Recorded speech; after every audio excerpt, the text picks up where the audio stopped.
The Bluetooth device is connected successfully. Seterusnya, salawat beserta salam tidak lupa kita sampaikan kepada arwah junjungan kita Nabi besar Muhammad Sallallahu Alaihi Wasallam.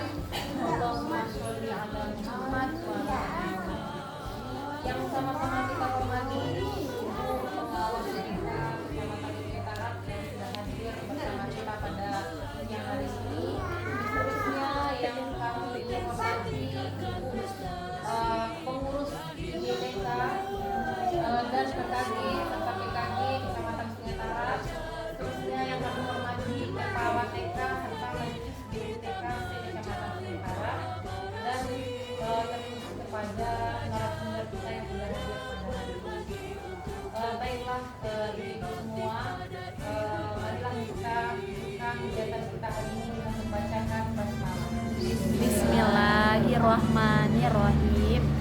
Mengawali acara pembacaan ayat-ayat suci Al-Quran yang akan dibacakan oleh saudari pada Assalamualaikum warahmatullahi wabarakatuh. Waalaikumsalam warahmatullahi wabarakatuh.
di hadapan kita bersama.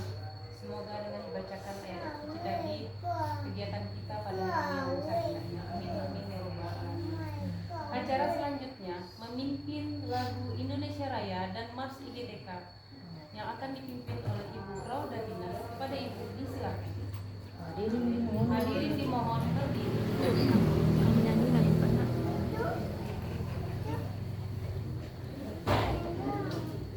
Hiduplah Indonesia Raya. 1, 2, 3. Indonesia tanah airku, tanah tumpah darahku. Di sanalah aku berdiri, jadi pandu ibuku.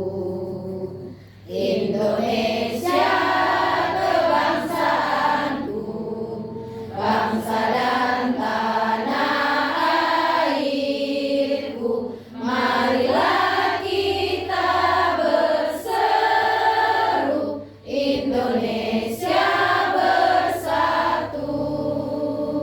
Hiduplah tanahku, hiduplah negeriku, bangsaku, rakyatku semuanya.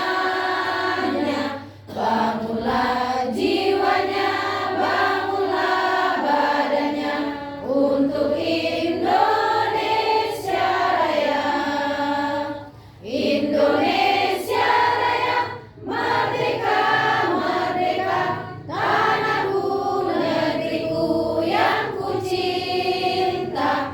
Indonesia Raya, merdeka, merdeka, hiduplah Indonesia Raya. Indonesia Raya, merdeka, merdeka, tanahku, negeriku yang ku cinta. Indonesia Raya, merdeka, merdeka, hiduplah Indonesia Raya.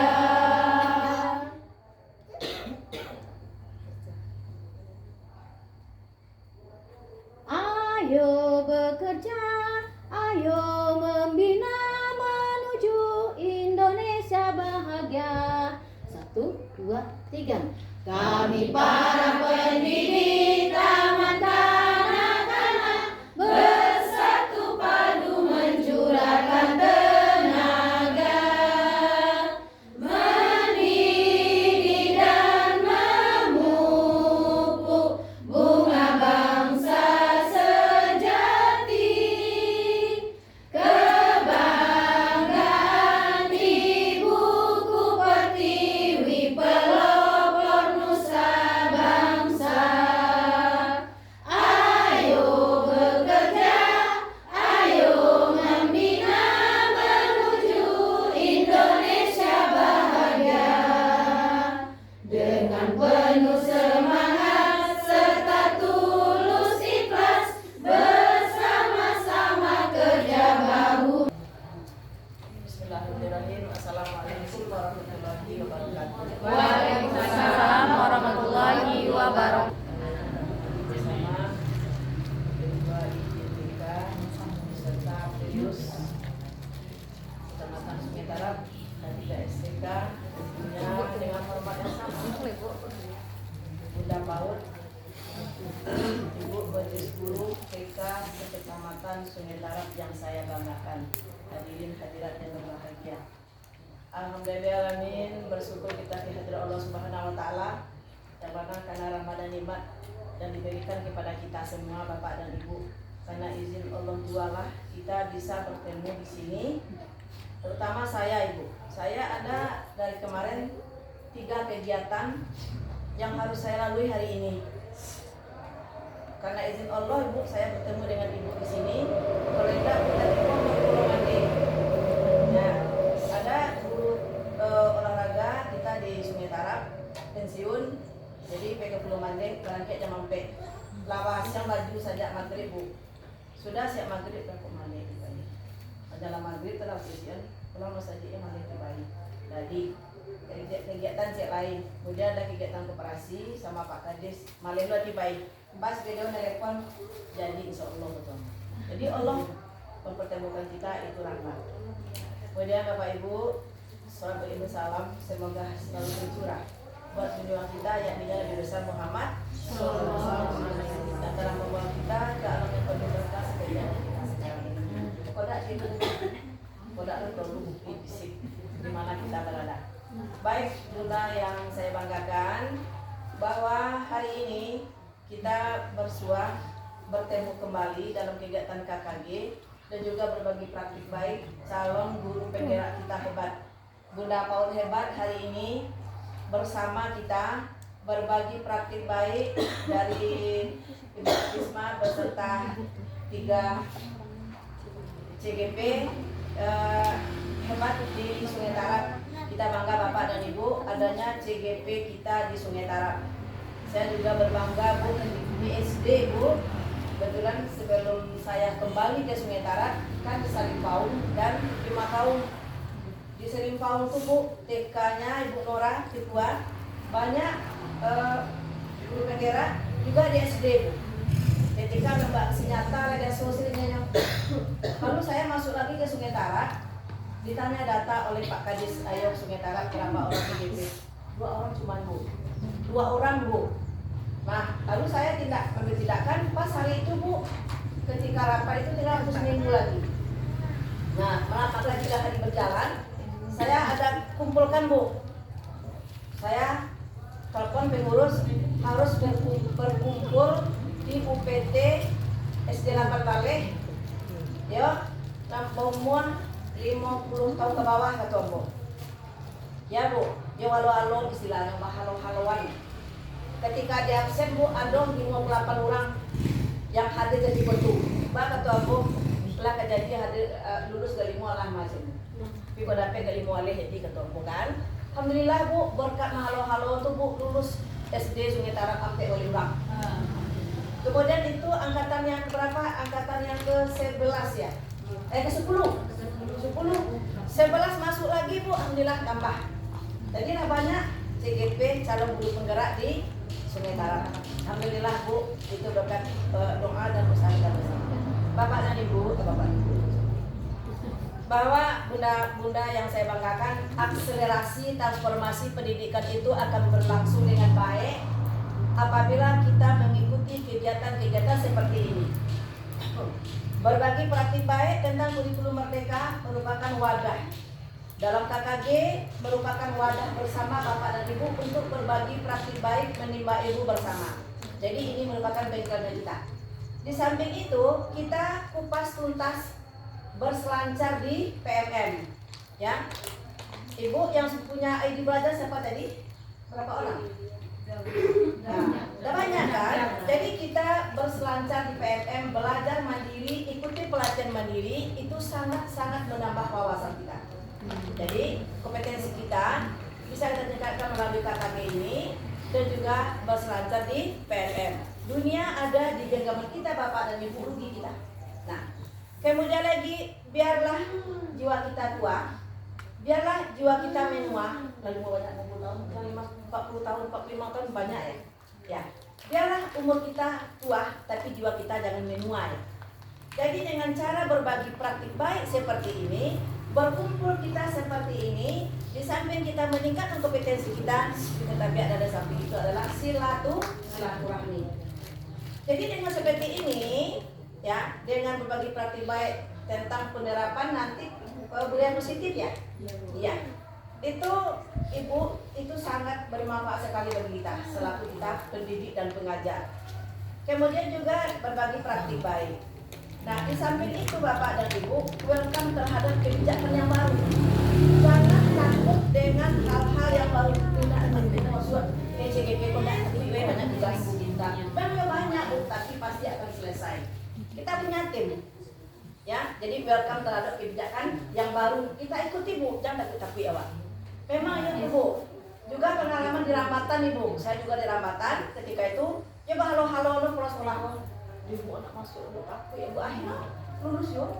Nah, jadi itu Ibu Suwarni, ya, Ibu Suwarni yang di keselamatan. Nah, jadi banyak ketika itu Ibu R bagaikan. Nah, dulu banyak artinya yang tidak masuk menyasar jadi terima kasih atas atensinya Ibu sudah hadir bersama. Kemudian lagi berbagi dengan orang lain dengan berarti baik tadi itu sudah merupakan kita telah welcome terhadap kebijakan yang ada di dalam kurikulum Merdeka. Bapak Ibu, implementasinya selaku kita CGP, kita semua Bu dengan adanya kurikulum Merdeka bergerak dan menggerakkan bersama kita Bu. Jadi dengan seperti itu akan terciptanya yang namanya disiplin positif lah namanya, yang identik dengan budaya positif itu. Saya bangga Bu, ya kita sudah lakukan, malah kita yang dulu Bu dibandingkan di SD yang pembelajaran tematik itu ya. Kita dulu di TK Bu, baru di SD. Nah, jadi rasanya waktu pertama di K13 agak canggung kita di SD. Tematik. Padahal kita yang di TK ya sudah terlebih dahulu menerapkannya. Kemudian lagi Bapak dan Ibu, dengan demikian hadirlah kita sebagai guru abad 21. Kalau guru kira kita semua hadir sebagai guru abad 21. Kita mempersiapkan diri kita, pasti kita persiapkan anak kita menuju guru yang profesional. Anak kita pasti akan menjadi tunas bangsa sebagai generasi emas untuk abad 21 ini. Kemudian lagi ya Pak dan Ibu, berkoordinasi dengan stakeholder. Nah, contohnya saya dari dinas. Kita yang pengurus ini Bapak dan Ibu, pengurus IGTK, K3TK, pengurus KKG, kita semua yang ada di dalam. Kita selalu berkoordinasi Bu. Ya, itu makanya tadi Bu saya tidak sempat berkunjung ke sekolah kita, maafkan saya Bu. Karena banyak jadwal saya di SD Bu 22. Tambah PSP 1, 23 SD Bu. Ya, 23 SD ditambah TK kita di sini 7 ya. Nah, jadi banyak Bu. Nah, jadi demikian Ibu, kita berkoordinasi. Jangan tiba masalah pengawasan di dapur. Itu kan masih suruh pindah Honda, entah Bu ya. Ya. Hondanya yang sampai Oto tolong. Jangan Ibu. Kita sudah laksanakan Bu budaya positif. Artinya kebiasaan ya. Kalau kita di SD, disiplin positif yang diawali dengan kesepakatan kelas Bapak dan Ibu. Apalagi kita guru yang paling sabar, ya, yang paling sabar di dunia ya, Bu. Kalau di situ tuh gitu, makin selemo gitu, nya dah Bu ya, itu ibadah kita itu Bu. Nah, jadi dengan demikian, disiplin positif, budaya positif yang kita terapkan Bapak dan Ibu, itu sangat membantu kita. Nah, kita tidak boleh menghukum anak Bu, tetapi dengan cara kesepakatan kelas, ya itu kita boleh. Contoh, kita di SD ya, anak kita tidak buat PR, dipanggil ke depan, tidak apa-apa Bu, daripada busuk keluar. Lalu kita harus tahu dengan karakteristik anak awak. Kita tanya Bu, kenapa tadi tidak apa saya tidak tahu ya? Kenapa kamu terlambat saya? Kita tanya. Jangan kita menghukum, terlambat pulang. Terlambat ini 2. Terlambat awak berasa besi, jangan. Kita tanya dengan budaya positif. Kita tanya dengan kita terapkan disiplin positif. Sayang, kalau kita terlambat bagaimana ya? Dia akan kasih jawab Bu. Jadi kita akan menggali informasi dari dia. Ya Bu, kalau saya terlambat, tidak bisa senang tadi. Kalau saya terlambat Bu, tidak bisa berbaris tadi. Kalau saya terlambat Bu, rugi Bu. Nah, seperti itu. Nah, jadi dalam pengimplementasian kurikulum Merdeka Ibu, setelah itu kita tanya, nah, jadi besok kamu mau ngapa lagi? Oh iya ya Bu, kalau saya terlambat Pak tidak senang. Oh ya, berarti besok saya pasti bangun lebih pagi lagi. Nah, jadi kita tinggal arahkan seperti itu lagi Bu. Jadi kita tidak boleh door saja. Jadi di dalam kurikulum Merdeka, apalagi kita di PAUD, SD, kita membimbing, kita mengarah, kita mengajak, kita merangkul siswa kita. Ya Pak Ibu, terima kasih kerjasamanya.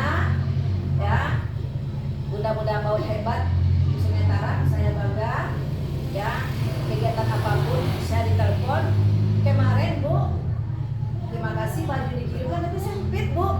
Nah, saya bisa ikut. Baik Pak ya Bu, tapi Pak dan satunya nampak bodoh Bangalau itu di lapangan. Baik kedua yang nampak dia Bu, ini baju saya izin. Nah, jadi terima kasih kirimannya sudah saya terima. Nah, jadi semoga bermanfaat. Demikian Ibu, terima kasih atas ketahanannya seperti ini. Sekecil apapun masalah, kita koordinasi ya. Sekecil apapun pekerjaan, kita koordinasi. Ya, jangan Ibu pendam sendiri ada masalah terutama dalam bidang PPM. Apalagi ada CGP kita, guru-guru penggerak kita hebat untuk berbagi praktik baik dengan kita. Kita terapkan di sekolah ilmu nanti yang beliau berikan, ya. Kita terapkan di sekolah ya yang baik yang akan disampaikan sebentar lagi oleh CGP kita. Terima kasih banyak dari saya, perbanyak maaf. Wassalamualaikum warahmatullahi wabarakatuh. Waalaikumsalam warahmatullahi wabarakatuh. Terima kasih kita ucapkan kepada Sunetara kepada tim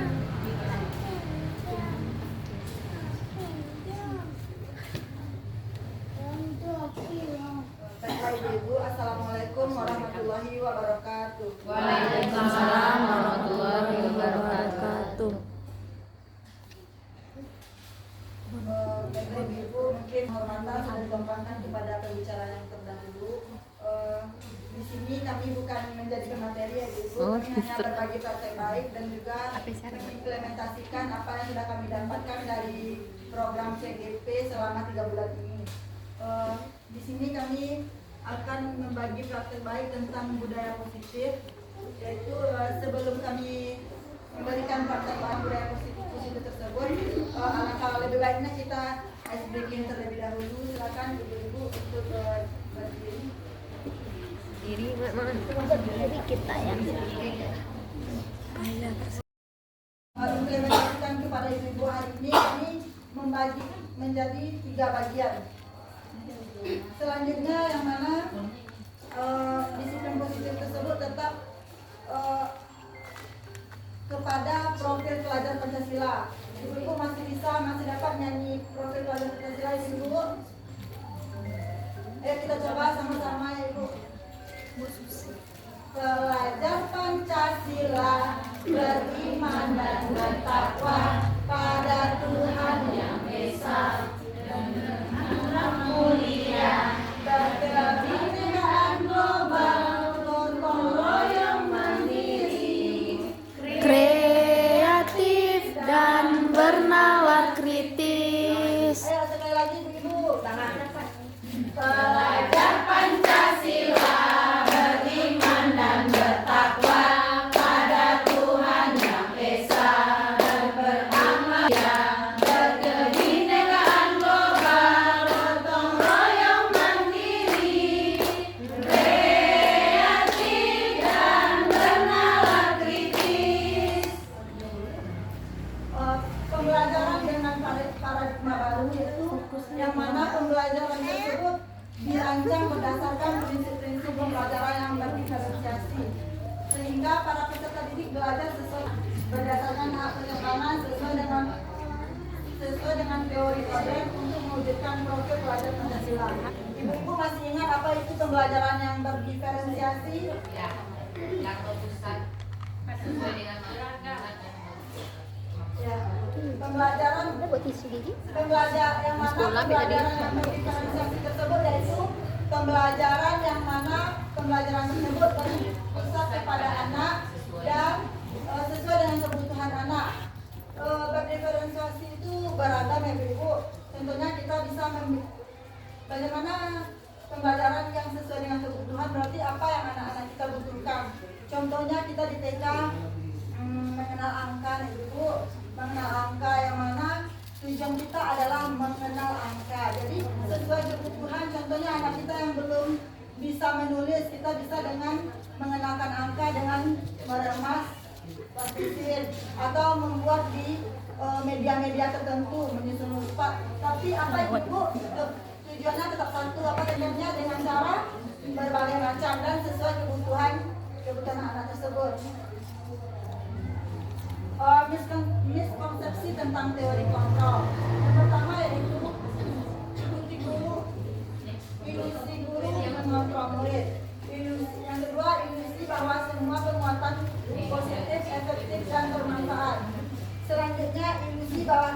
dan membuat rasa bersalah mampu menguatkan karakter.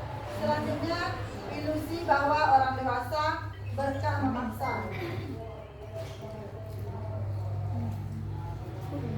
Ilusi bahwa semua penguatan positif efektif dan bermanfaat. Penguatan positif atau bujukan adalah bentuk-bentuk kontrol segala usaha untuk mempengaruhi murid agar mengulangi sesuatu perilaku tertentu atau suatu usaha untuk mengontrol murid tersebut dalam jangka waktu tertentu. Kemungkinan murid tersebut akan menyadarinya dan mencoba untuk menolak bujukannya atau bisa jadi menjadi tergantung pada pendapat sang guru untuk berusaha.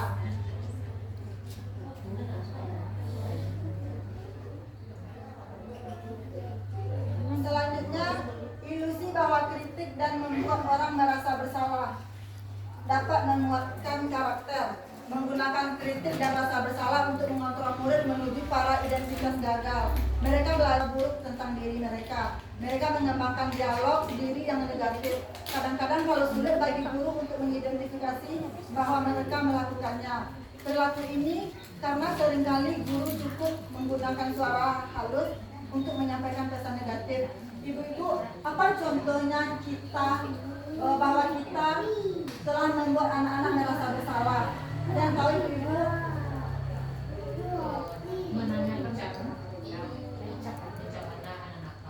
Mencap anak nakal, ya.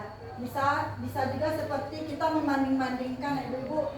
Contohnya ketika anak-anak kita melakukan suatu kesalahan, misalnya berlari, saya rasa foto, tidak boleh lari dong. Itu merupakan membuat anak merasa bersalah, atau bisa jadi dengan cara mendeko ibu. Seandainya anak tersebut membuat suatu kesalahan atau membuat kesalahan, tidak ibu ada mawak apa mencari awak main-main jo. Itu kan membuat anak tuh merasa bersalah gitu. Nanti akan dijelaskan segitiga restitusi cara menyampaikan menyelesaikan masalah dari kawan-kawan.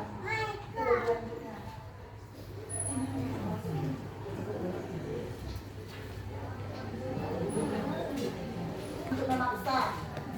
Banyak orang dewasa yang percaya bahwa mereka memiliki tanggung jawab untuk membuat murid-murid berbuat hal-hal tertentu. Apapun yang dilakukan dapat diterima selama ada sebuah kemajuan berdasarkan sebuah pengukuran kinerja.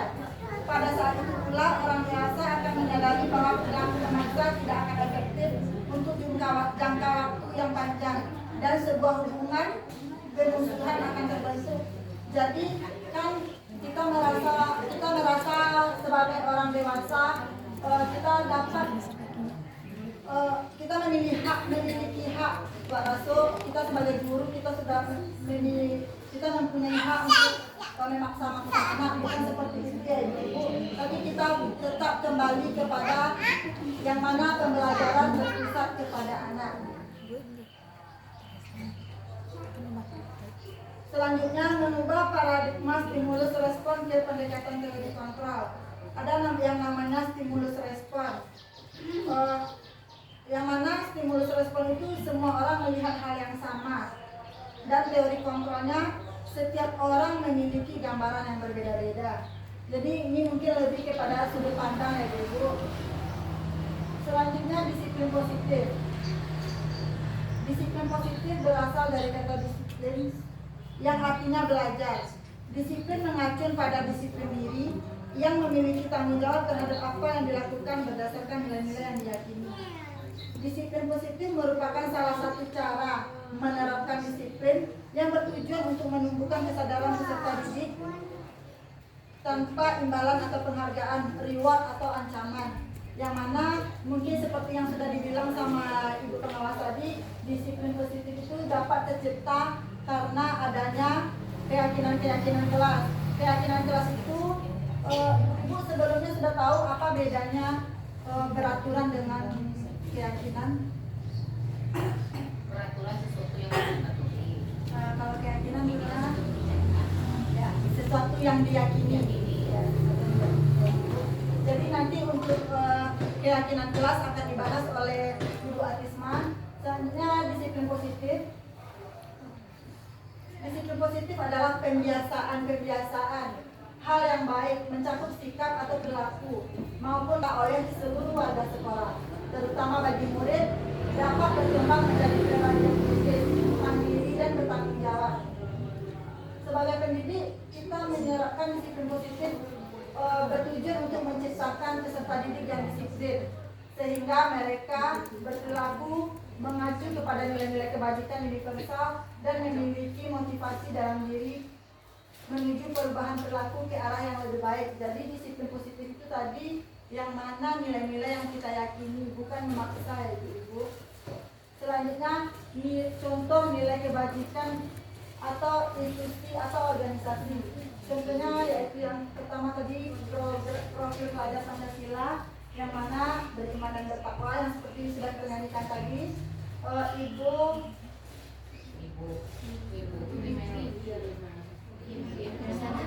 Toleransi, rasa hormat, integritas, mandiri, menghargai, antusias, empati. Dan selanjutnya keterampilan hidup atau life skill. Dapat dipercaya, lurus hati, pendapat aktif, tidak merendahkan orang lain, dan memberikan yang terbaik dari dirinya. Selanjutnya, mungkin untuk materi selanjutnya, kebutuhan dasar manusia akan disampaikan oleh Ibu Atisma. Kepada Ibu, disilakan.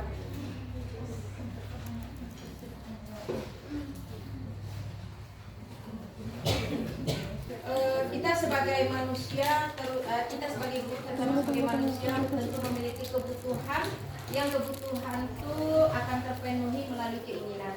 Jadi ibu-ibu, seluruh tindakan manusia memiliki tujuan tertentu. Semua yang kita lakukan adalah usaha terbaik untuk mendapatkan apa yang kita inginkan. Ketika kita sedang memenuhi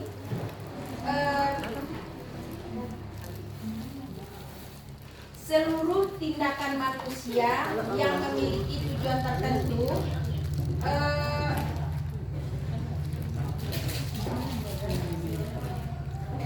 semua yang kita lakukan adalah usaha terbaik kita untuk mendapatkan apa yang kita inginkan. Ketika kita ingin mendapatkan apa yang kita inginkan tersebut, sebetulnya saat itu kita sedang memenuhi kebutuhan dasar kita. Kebutuhan dasar kita itu yaitu caranya yang pertama kebutuhan untuk bertahan hidup yang dikenal dengan survival. Yang kedua kasih sayang dan rasa ingin diterima yang dikenal dengan istilah love and biology. Yang ketiga kebebasan yang dikenal dengan freedom. Yang keempat kesenangan atau fun. Yang kelima penguasaan atau power. Ketika seorang murid melakukan perbuatan yang bertentangan dengan nilai-nilai kebajikan atau melanggar peraturan, hal itu dikarenakan mungkin mereka gagal dalam memenuhi kebutuhan dasar mereka. Yang pertama, kasih sayang, kebutuhan untuk bertahan hidup. Di antaranya tadi untuk memenuhi kebutuhan dasar manusia itu ada beberapa poin tadi 1 sampai 5. Kita bahas satu-satu tentang kebutuhan bertahan hidup. Kebutuhan bertahan hidup ini kebutuhan yang bersifat fisiologis untuk bertahan hidup, misalnya kesehatan, rumah, dan makanan. Jadi untuk mempertahankan kehidupan kita, untuk keberlangsungan hidup kita membutuhkan yang namanya fisiologis itu misalnya rumah, kesehatan, dan makanan. Dan kebutuhan biologis sebahagian dari proses reproduksi termasuk kebutuhan untuk tetap bertahan hidup, yaitu dengan keberlangsungan kita untuk berkembang, melahirkan, hamil dan melahirkan, itu merupakan proses untuk perkembangan atau keberlangsungan hidup kita.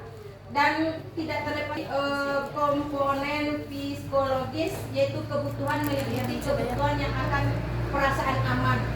Kebanyakan kita di taman kanak-kanak dan ibu-ibu yang dibutuhkan psikologis, rasa aman, pasti setiap anak kita ingin mendapatkan rasa aman dan nyaman ketika berada di sekolah. Contohnya dari kebutuhan bertahan hidup ini yaitu ibu-ibu, contoh kasusnya ketika kita menerangkan tidak bisa memperhatikan ibu, kenapa kamu selalu gelisah, lalu si anak menjawab, saya tidak sarapan tadi pagi bu, karena ibu saya tidak menyiapkan sarapannya, lapar bu. Tidak bisa kita salahkan si anak, karena kalau kita mungkin di kondisi di lapangan ibu-ibu, pada makan awak tadi, tulah hita awak ibu di sekolah. Jadi kita tidak bisa menyalahkan si anak aja kan, karena dia kebutuhan dasarnya tidak terpenuhi karena dia tidak dia dikasih sarapan, tidak dipersiapkan sarapannya dari rumah. Kebutuhan Asidoni tidak terpenuhi dari rumah karena tidak dipersiapkan makanan oleh ibunya. Jadi dia kebutuhan dasarnya tidak terpenuhi. Kita tidak boleh mencap si anak kalau si anak tidak mau belajar, tapi harus kita tanyakan dulu apa penyebab dia menjadi seperti itu. Selanjutnya kasih sayang dan rasa diterima, kebutuhan untuk diterima. Kebutuhan ini dan 3 kebutuhan lainnya merupakan kebutuhan psikologis. Kebutuhan untuk disayangi dan diterima meliputi kebutuhan akan hubungan koneksi sosial. Jadi yang berhubungan dengan berteman, hubungan antara berkeluarga, hubungan dengan tetangga, itu merupakan kebutuhan kasih sayang dan rasa diterima. Anak yang memiliki kebutuhan dasar kasih sayang dan rasa diterima yang tinggi biasanya diterima dan disukai oleh lingkungan. Jadi anak yang suka berteman dan suka banyak teman dan mau bergaul dan bergabung dengan atau bekerja kelompok, berarti kebutuhan dasar kasih sayang dan rasa diterimanya terpenuhi. Contohnya, ketika Doni merasa kelaparan di sekolah, lalu dia mengambil makanan dari temannya.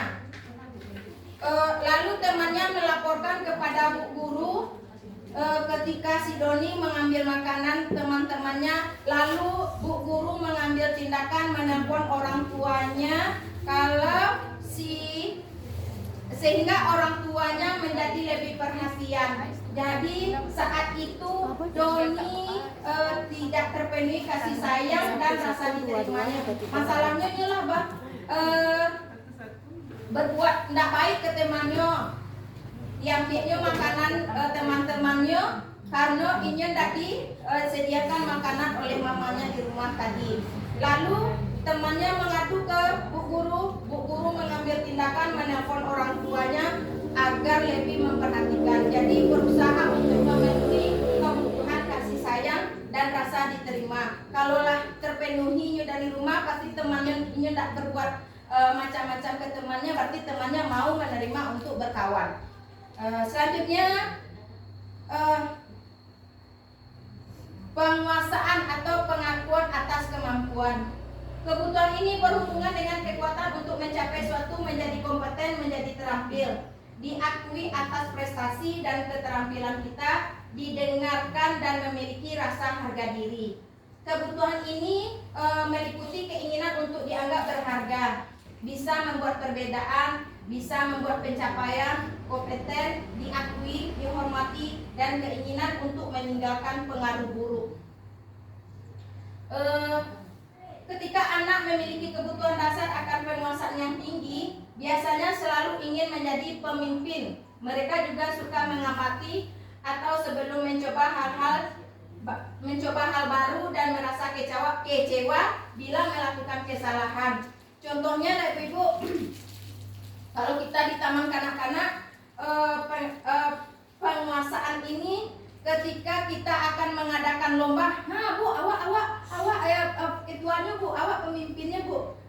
Pasti anak ingin menjadi pemimpin atau menjadi ketuanya, awak dulu Bu, atau sehingga rasa penguasaannya tadi tuh dicobakan di kelompok-kelompok kecil dulu di sekolah. Lalu ketika dia mencoba hal itu, aduh kiranya kawannya yang nak patuh jinyo, kiranya aduh kawannya yang berkelahi, sementara inyo yang hebat atau inyo yang terbaik. Tapi aduh kawannya yang tidak mau mendengarkan apa kata si anak yang mau jadi pemimpin tadi. Dia merasa kecewa atau merasa tidak berhasil apa yang ia cobakan tadi. Mereka juga biasanya rapi dan sistematik dan selalu ingin mencapai yang terbaik. Sebetulnya inyo menjadi pemimpin atau menjadi yang terbaik tadi itu inyo ingin keinginannya tidak lain tidak bukan inyo pingin yang terbaik dari teman-temannya. Contohnya ketika Doni merasa hebat dan temannya takut kepadanya dan menuruti keinginannya, itu kan menurut si Doni. Maka sebetulnya Doni sedang memenuhi kebutuhan dasarnya akan kekuasaannya.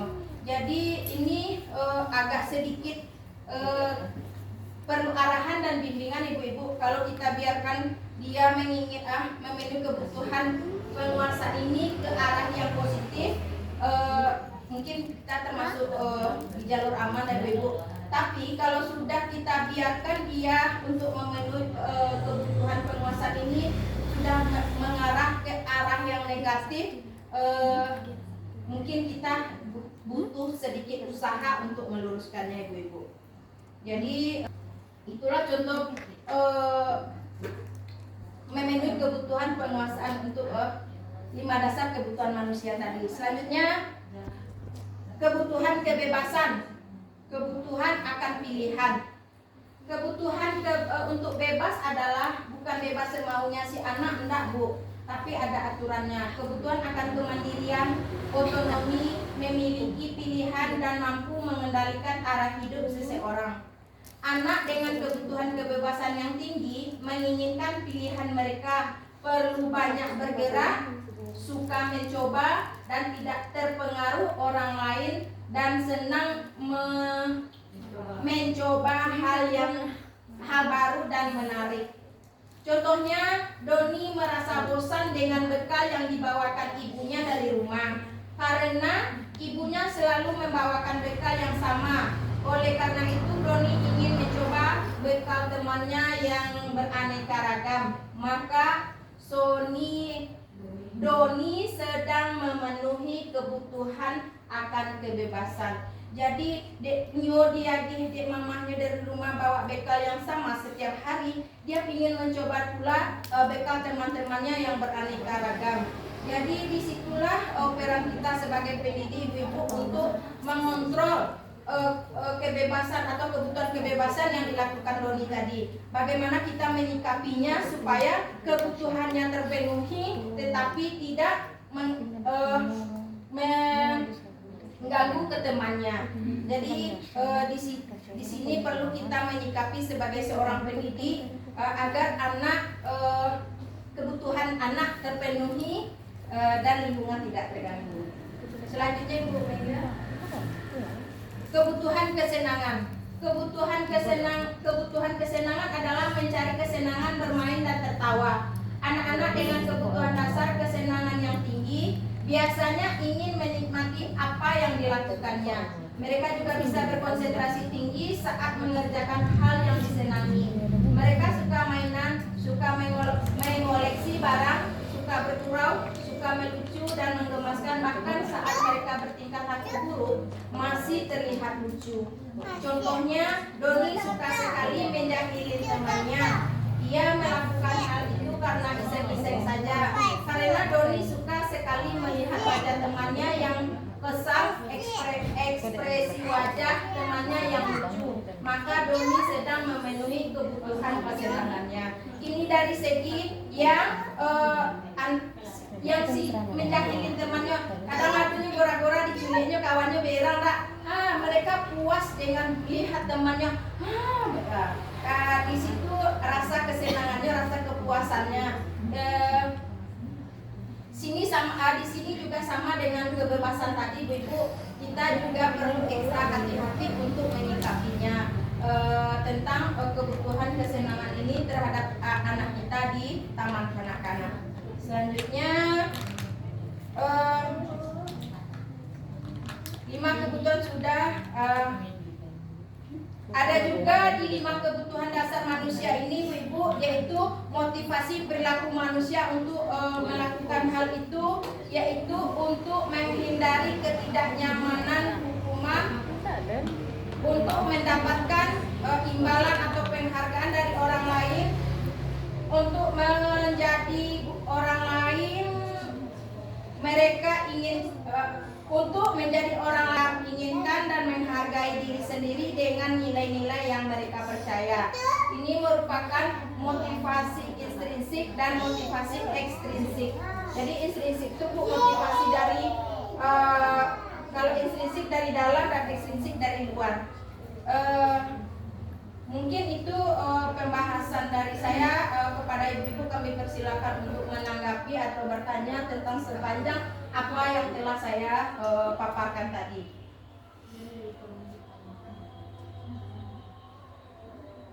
Silakan Ibu, kalau ada yang ditanyakan atau yang ingin menambahkan atau menanggapi dari apa yang telah saya jabarkan tadi.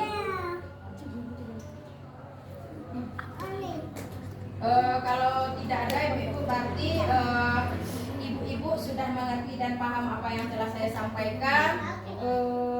Terima kasih atas perhatiannya. Mudah-mudahan apa yang saya sampaikan bermanfaat dan dapat diimplementasikan di sekolah kita masing-masing. Terima kasih. Assalamualaikum warahmatullahi wabarakatuh. Waalaikumsalam warahmatullahi wabarakatuh. Ibu absen tadi sampai di mana?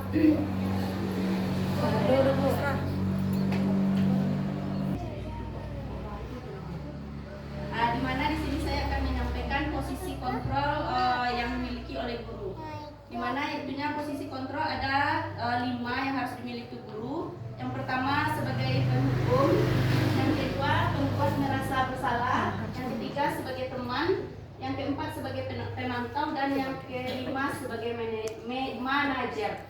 Di mana di antara kelima posisi ini sebaiknya yang dilakukan oleh guru yaitunya sebagai manajer. Sebelum kita masuk ke posisi sebagai manajer, baiknya kita bahas satu-satu dulu ya.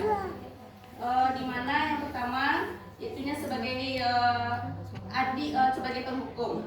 Di sini ada kasus Adi yang terlambat datang ke sekolah. Di mana nada suara tinggi, bahasa tubuh, mata melotot, dan jari menunjukkan menghati. Terlambat lagi, pasti terlambat lagi, selalu datang terlambat. Kapan bisa datang tepat waktu? Tanyakan kepada diri. Bagaimana perasaan murid bila guru berbicara seperti itu pada saat muridnya datang terlambat?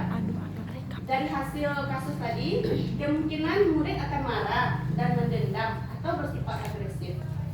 Bisa jadi sesudah kembali duduk, murid tersebut akan mencoret bukunya atau meja tulisnya. Mungkin lebih buruk lagi, sepulang sekolah, murid melihat motor atau mobil bapak ibu guru akan menggores kendaraan tersebut dengan rapi. Jadi ibu-ibu, posisi kontrol sebagai penghukum ini tidak bagus digunakan oleh seorang guru, karena posisi kontrol penghukum ini akan merusak mental anak. Jadi anak itu akan merasa dendam kepada kita apabila kita sebagai guru berdiri sebagai posisi penghukum. Untuk yang kedua yaitu pembuat merasa bersalah. Posisi kita sebagai pembuat merasa bersalah. Di sini yang dikatakan dengan pembuat merasa bersalah, cirinya nada suara memelas, halus, pedih, bahasa tubuh merapat pada anak, lesu, contohnya kamu sudah berjanji dengan ibu tidak akan datang terlambat lagi. Kenapa ya saya senang sekali mengecewakan ibu? Ibu benar-benar kecewa sekali. Bagaimana perasaan murid bila ditegur seperti itu? Jadi kalau sebagai pembuat merasa bersalah kita menegur anak itu dengan cara yang lebih halus gitu, dengan cara memelas dan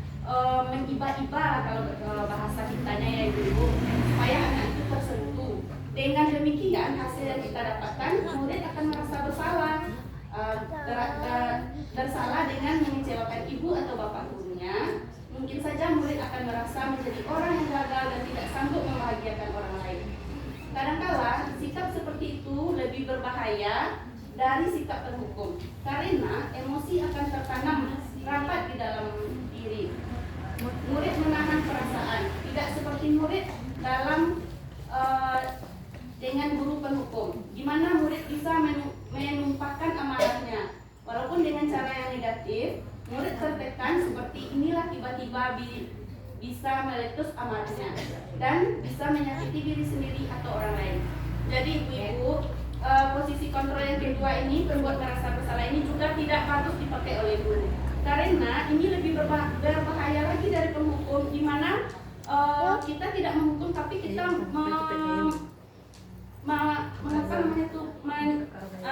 lebih menusuk kepada perasaannya gitu. Dia merasa bersalah, dia merasakan diri psikisnya yang lebih didapatkan gitu kan, yang lebih kena gitu. Lebih baik itu sebagai penghukum daripada ini kan, ini lebih berbahaya daripada posisi penghukum. Untuk posisi guru sebagai ketiga yaitu sebagai pemantau. Di mana di sini ciri-cirinya kalau kita sebagai pemantau tuh nada suara datar, bahasa tubuh yang formal. Contohnya di sini guru, Adi, tahukah kamu jam berapa kita mulai? Kemudian Adi menjawab, tahu Pak. Guru, kamu terlambat 15 menit.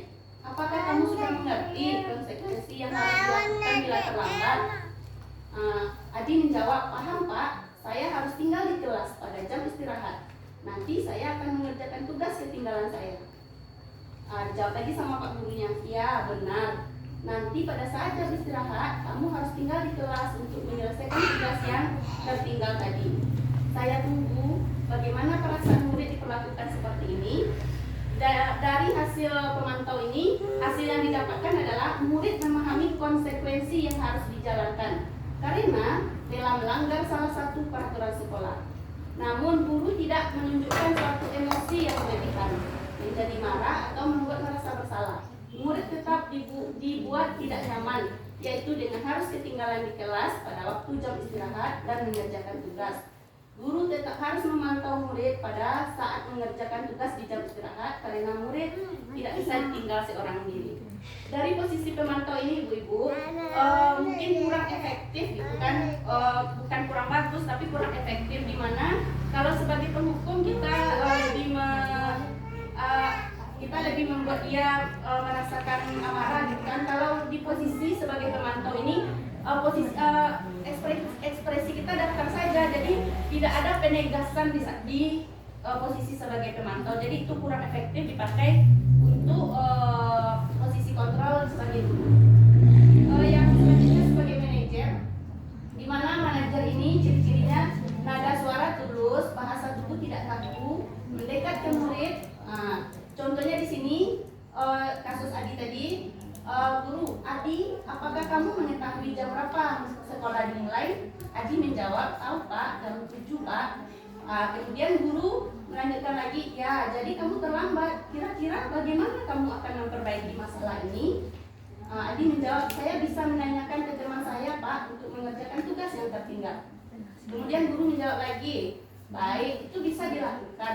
Apakah besok akan ada masalah untuk kamu agar tidak bisa hadir tepat waktu ke sekolah? Adi menjawab, tidak Pak, saya bisa hadir tepat waktu. Guru, baik, saya menghargai usahamu untuk memperbaiki diri. Bagaimana perasaan murid lakukan seperti ini?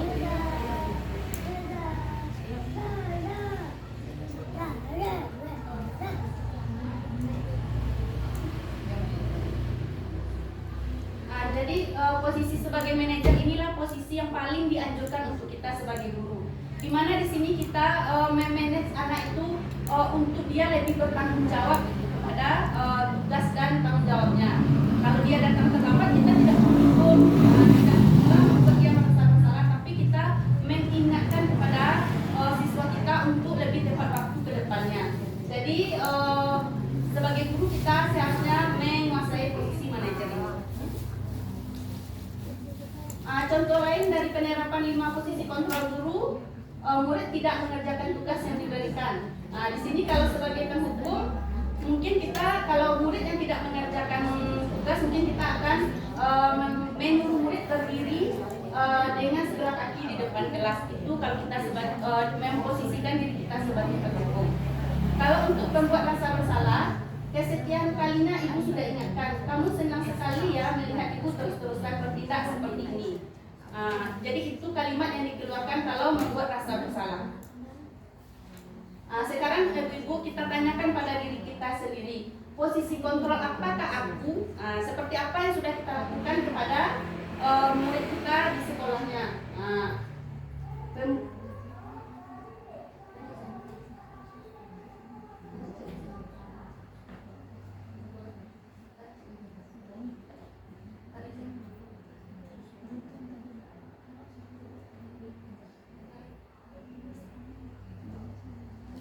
Mungkin itu mengenai 5 posisi kontrol ya ibu-ibu. Apakah sampai di sini apakah ada ibu-ibu yang mau bertanya mengenai 5 posisi kontrol guru? Bagaimana ibu-ibu?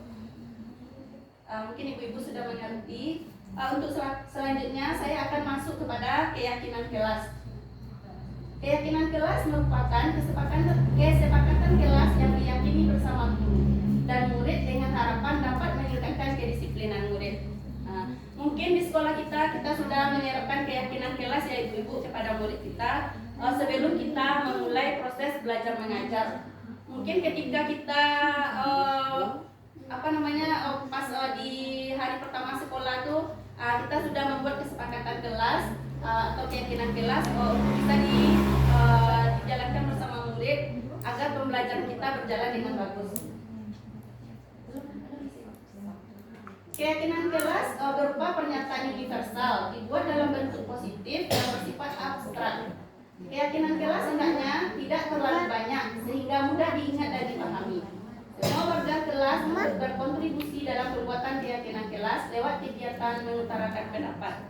Jadi ibu-ibu, keyakinan kelas itu dibuat tidak terlalu banyak, sebaiknya dibuat tidak terlalu banyak ya ibu-ibu. Kenapa? Karena kalau banyak nanti anak murid kita bisa lupa gitu kan. Jadi kita buat untuk beberapa poin saja supaya mudah untuk membuat keyakinan kelas juga tidak terlalu panjang-panjang lah kalimatnya ya supaya mudah diingat oleh murid karena murid kita ini masih murid TK, jadi belum bisa mengingat apa yang kita buat kalau yang panjang-panjang. Jadi kita buat yang lebih singkat saja. Mungkin seperti itu ibu-ibu. Bagaimana pembentukan keyakinan kelas? Nah, ini dia ibu-ibu. Lebih abstrak dari peraturan. Yang kedua, sedikit saja agar mudah diingat. Yang ketiga, berupa pernyataan universal. Yang keempat, sesuai dengan kondisi kelas dan sekolah agar mudah diterapkan. Yang kelima, dibuat dalam bentuk positif. Yang keenam, semua warga kelas dilibatkan. Jadi tidak 1-2 orang saja ya ibu-ibu membuatnya. Kita membuat keyakinan kelas itu bersama dengan murid kita. Bukan dari kita ibu-ibu, tapi kita pancing murid kita itu untuk mengeluarkan apa yang ada, yang mau dia lakukan, gitu kan? Yang mau dia sepakati dengan kita, bukan dari kita. Jadi keyakinan kelas itu dibuat atas kesepakatan bersama. Untuk materi selanjutnya yaitu segitiga restitusi.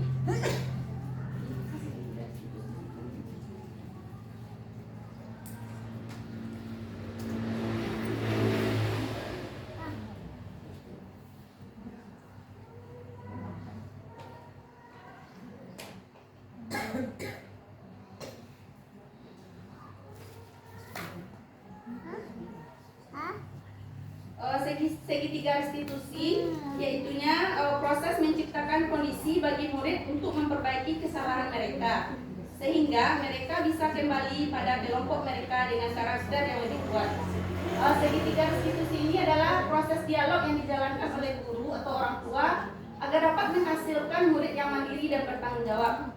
Di sini di segitiga restitusi ini kita akan memecahkan suatu kasus yang mana kasus tersebut nantinya kita pecahkan melalui segitiga restitusi ini. Segitiga restitusi membantu murid memiliki tujuan, disiplin positif, dan memperbaiki diri setelah berbuat salah. Restitusi bukan untuk menebus kesalahan, namun belajar dari kesalahan. Jadi kini di sini kita tidak membuat murid itu membuat dirinya merasa bersalah, tapi membuat murid menjadi tahu apa kesalahan yang telah dia buat dari yang dia lakukan.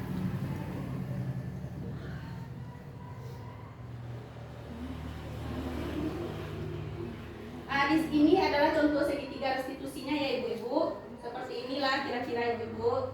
Di sini ada segitiga restitusi. Di sini kita validasi tindakan yang salah. Di sini kita akan menanyakan keyakinan kelas dan menstabilkan identitas. Jadi 3 itu ya ibu-ibu.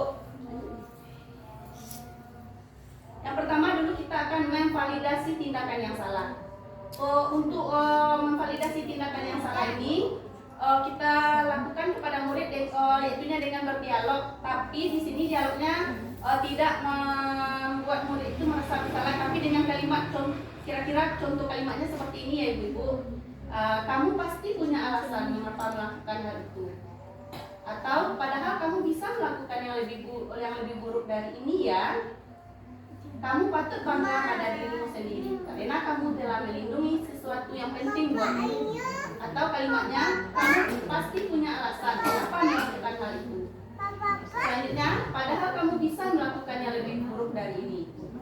Selanjutnya, kamu patut bangga pada dirimu sendiri karena kamu telah melindungi sesuatu yang penting buatmu.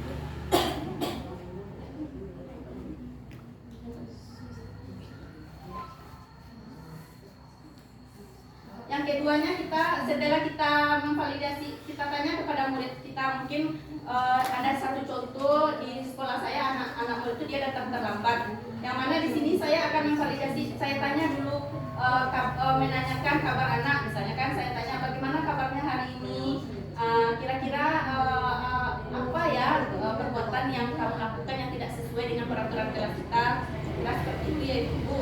Kemudian selanjutnya saya akan menanyakan keyakinan kelas yang telah dibuat. Di mana di sini setelah menanyakan tindakan yang salah tadi, saya menanyakan lagi keyakinan kelas yang akan dibuat, yang telah dibuat, kesepakatan kelas yang telah kita sepakati untuk memperbaiki kelakuan anak itu.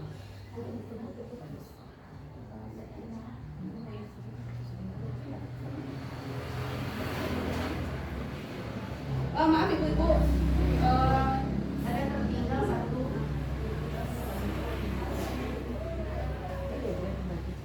Yang pertama dulu menstabilkan identitas dulu ya ibu-ibu. Lupa saya tadi ibu-ibu, maaf ya. Tahapan segitiga restitusi yang pertama menstabilkan identitas, yang kedua memvalidasi tindakan yang salah, dan yang terakhirnya menanyakan keyakinan kelas. Dengan melakukan segitiga restitusi itu kita dapat nanti membuat murid kita menjadi lebih terarah lagi dan lebih teratur lagi ke depannya. Bagaimana ibu-ibu, apakah ada saran atau pertanyaan ibu-ibu? Ada pertanyaan? Bu Im? Mungkin kalau tidak ada, saya cukupkan sampai di sini. Lebih dan kurang saya mohon maaf. Saya tutup dengan membacakan Assalamualaikum warahmatullahi wabarakatuh. Waalaikumsalam.